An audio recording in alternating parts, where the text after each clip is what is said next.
All right, today we're tackling an absolute giant of science fiction, Isaac Asimov's Foundation Saga. We're going to try and condense this epic 7-book journey into just a few minutes, so buckle up.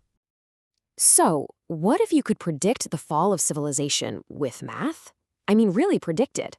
That's the killer question right at the heart of Asimov's 7-book Foundation Saga. It's a story that kicks off at the very end of a sprawling galactic empire, right as it's about to crumble. Okay, so first things first, let's get a handle on just how big this problem is. We're talking about a crisis on a galactic scale. So check this out. The Galactic Empire has been around for 12,000 years. It spans 25 million worlds, home to quadrillions of people. But it's completely rotting from the inside out. And the terrifying thing is, only one man seems to see it coming. And his math predicts something truly awful. Once the empire collapses, which he says is inevitable, humanity is looking at a dark age. Not for 100 years, not for 1,000, but for 30,000 years of chaos and barbarism. Just think about that. But this mathematician, this genius named Hari Seldon, he's not just a doomsayer. He's cooked up a solution. He has a plan to pull civilization out of that long, dark night. And Seldon's creation is called psychohistory. It's this brand new, revolutionary science. Think of it as a mashup of advanced math, sociology, and history, all designed to predict the future. But here's the catch. It can't predict what one person will do, only what huge populations will do. The analogy he uses is just brilliant. It's like a cloud of gas. You can't predict where one single molecule will go, right? It's totally random.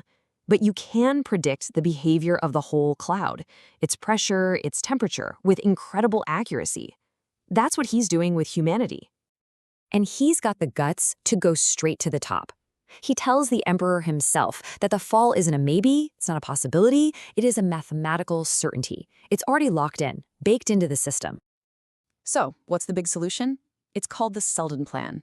The goal isn't to stop the fall. That's impossible. The goal is to shorten the Dark Age, to take that horrific 30,000-year sentence and cut it down to just 1,000. A much more manageable bit of chaos, right? Okay, so the plan kicks off, and it starts with this super clever move. Seldon basically gets himself and his best scientists exiled to a remote planet called Terminus. The official story, they're writing a giant encyclopedia. The real story? This first foundation is a seed, a tiny spark of knowledge that's meant to survive the darkness. And this is where it gets really mind-bending.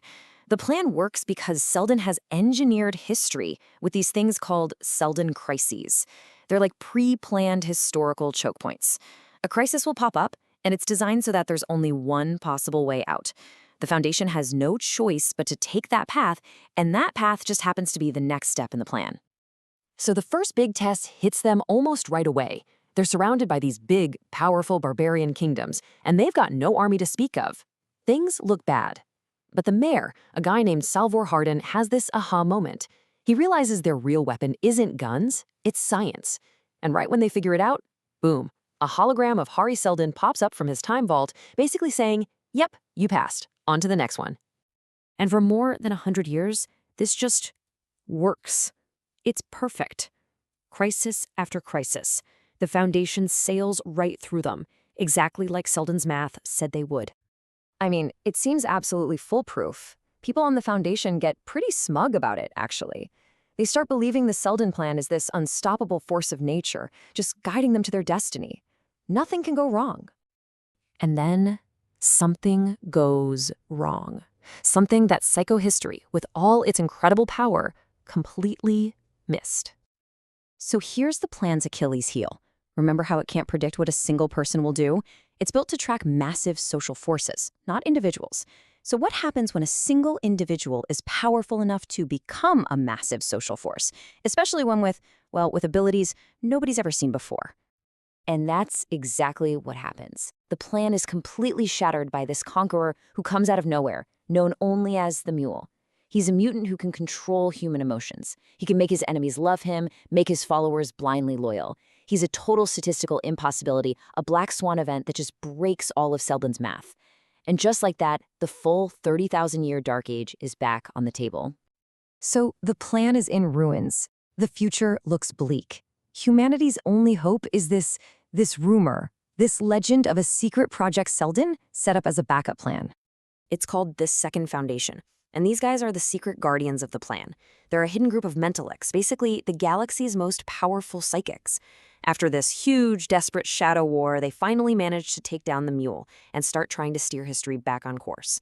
But the fact that they exist, this hidden group of mind controllers, creates a whole new problem for the future of the galaxy.